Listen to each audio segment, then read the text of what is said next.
จงถอนหาก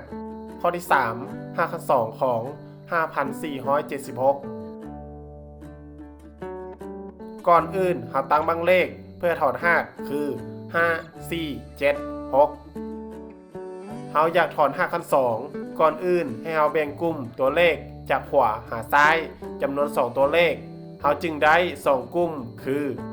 7 6 5 4เรามาสังเกต54ก้อนคือเราไปเบิ่งผลคูณของตัวเลข0 ฮอด 9ที่คูณกับตัวมันเองแล้วเบิ่งผลออกมาว่ามีตัวเลขใดที่น้อยกว่าหรือเท่ากับ54เพื่อเลือกตัวที่ใกล้เคียงที่สุดเห็นว่า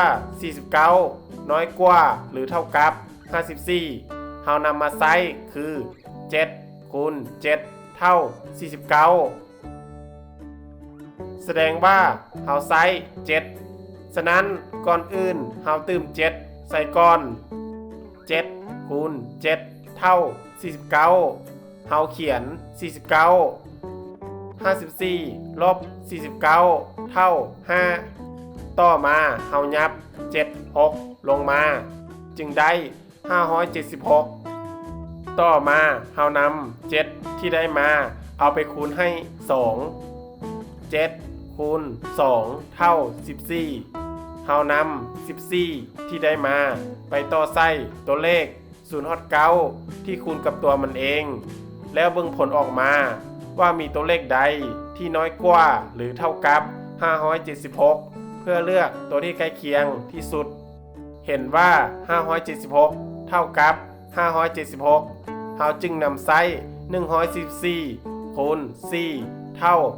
576แสดงว่าเราใส่4ฉะนั้นเราเติม4ใส่144คูณ4เท่า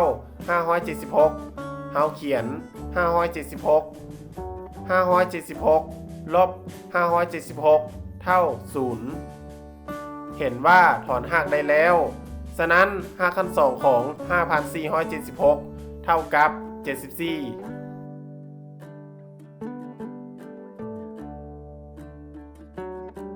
ถ้าคิดว่าวิดีโอนี้เป็นประโยชน์กรุณากดไลค์ กดแชร์ และกดติดตาม